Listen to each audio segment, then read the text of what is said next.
ഇന്ന് നമ്മൾ പ്രിപ്പയർ ചെയ്യാൻ പോകുന്നത് പുഴുക്കാണ്. അതിനായിട്ട് നമ്മുടെ കയ്യിലുള്ള കിഴങ്ങ് വർഗ്ഗത്തിൽപ്പെട്ട എല്ലാമാണ് എടുത്തിരിക്കുന്നത്.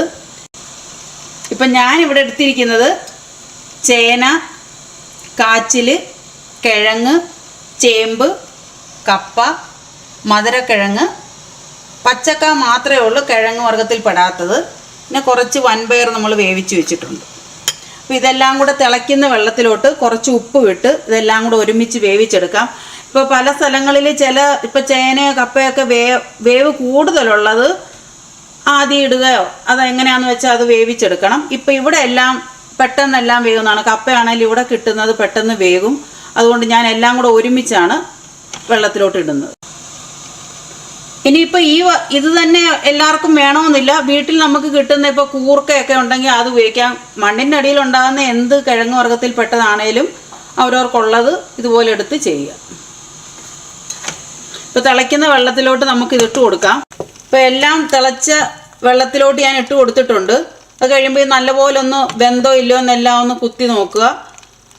അത് വെന്ത് കഴിയുമ്പോൾ നമുക്ക് ഈ വെള്ളം ഊറ്റി മാറ്റാം. ഇപ്പം ഞാനിവിടെ കിഴങ്ങ് ഞാൻ ഇട്ടിട്ടില്ല. കിഴങ്ങിന് ഇവിടെ ഒട്ടും വേവില്ലാത്തതാണ്. അപ്പം ഞാൻ ഇത് കുറച്ചെല്ലാം പാകമാകുമ്പോഴത്തേക്കും കിഴങ്ങ് വേവിക്കുന്നുള്ളൂ. അപ്പോൾ ആദ്യം നമുക്കിത് നല്ലപോലെ ഒന്ന് വേവിച്ചെടുക്കാം. വെള്ളത്തിൽ ഉപ്പിട്ട് വേണം വേവിക്കാനായിട്ട്. ഈ കഷ്ണങ്ങൾ വേകുന്ന സമയത്ത് നമുക്കിതിൻ്റെ അരപ്പ് അരച്ചെടുക്കാം. അതിനായിട്ട് തേങ്ങ നല്ലപോലെ ആവശ്യത്തിന് എടുക്കുക. ഇവിടെ ഞാനൊരു മുറിക്ക് മേളിൽ എടുത്തിട്ടുണ്ട്. ജീരകം, നല്ല ജീരകമാണ്. പച്ചമുളക്, ഒരു പച്ചമുളക് ചേർത്താലും മതി. ഇവിടെ ഞാൻ ഒരിത്തിരി 3 ചെറിയതാണ് എടുത്തിരിക്കുന്നത്. വെളുത്തുള്ളി ഇവിടെ 2 വലിയ കഷ്ണമാണ്. അത് ഞാൻ മുറിച്ചിട്ടിരിക്കുകയാണ്. കുറച്ച് മഞ്ഞൾപ്പൊടിയും ചേർത്ത് നമുക്ക് നല്ലപോലെ അരച്ചെടുക്കാം.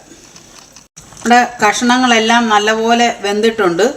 ഇപ്പോൾ ഒന്ന് നോക്കുവാണെങ്കിൽ എല്ലാം പൊടിഞ്ഞു പോകുന്നുണ്ട്. ഇനി നമുക്ക് ഇതിൻ്റെ വെള്ളം അങ്ങോട്ട് ഊറ്റിക്കളയാം. വേവിച്ച് വെച്ചിരിക്കുന്ന വൻപയർ ഇട്ട് കൊടുക്കാം.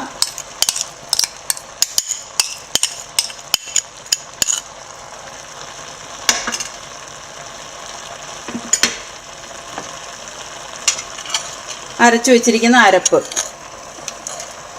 തേങ്ങ, ജീരകം, പച്ചമുളക്, കുറച്ച് 2-3 കറിവേപ്പില ഞാൻ അരച്ചിട്ടുണ്ട്, വെളുത്തുള്ളി, ഇത്രയാണ് അരച്ചിരിക്കുന്നത്. നല്ലപോലെ കൂട്ടി യോജിപ്പിക്കാം. നല്ലപോലെ കുഴച്ചെടുത്തിട്ടുണ്ട്. നമുക്ക് കുറച്ച് പച്ച വെളിച്ചെണ്ണ ഒഴിച്ചു കൊടുക്കാം.